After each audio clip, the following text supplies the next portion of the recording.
एक समय की बात है, एक छोटे से गांव में श्याम नाम का एक साधारण किसान रहता था। श्याम अपनी ईमानदारी और मेहनत के लिए जाना जाता था। उसकी एकमात्र विशेषता थी उसका दृढ़ विश्वास और श्री बालाजी महाराज की भक्ति। श्याम रोज सुबह उठकर बालाजी की पूजा करते और अपने खेतों में काम करने जाते थे। हालांकि वो गरीब थे, लेकिन उनका हृदय बहुत बड़ा था। गांव में सभी लोग उसकी दीनहीनता और बालाजी महाराज की सच्ची भक्ति की तारीफ करते थे। एक दिन गांव में एक साधु बाबा आए। उन्होंने गांव में यह घोषणा की कि वे केवल उन लोगों को आशीर्वाद देंगे जो सच्चे हृदय से उनकी सेवा करेंगे और गरीबों की मदद करेंगे। गांव वालों ने यह सुना तो उन्होंने सोचा कि श्याम के पास बहुत कम साधन है और वो गरीब क्या सेवा करेगा, इसलिए लोग सोना चांदी के आभूषण लेकर साधु के पास गए।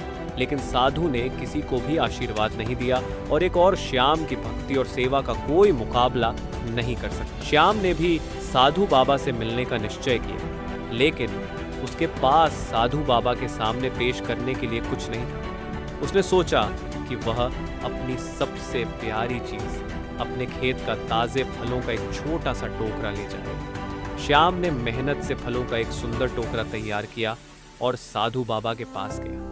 साधु बाबा ने टोकरे को देखा और श्याम की भक्ति को महसूस किया। उन्होंने कहा, श्याम, तुम्हारी भक्ति और दान की भावना अनमोल है। साधु बाबा ने श्याम को आशीर्वाद दिया और कहा, तुम्हारी कठिनाइयां दूर होंगी और तुम्हारे खेत उर्वर होंगे। तुम्हारी सेवा और भक्ति ने मेरे दिल को छू लिया है। एवं साधु वहां से गायब हो गए। वो केवल साधु नहीं, अपितु साधु के वेश स्वयं श्री बालाजी महाराज भक्त श्याम को आशीर्वाद देने आए थे। उस दिन के बाद से श्याम के खेतों में फसलें प्रचुर मात्रा में होने लगी। उसकी कठिनाइयां दूर हो गईं और उसका जीवन खुशहाल हो गया।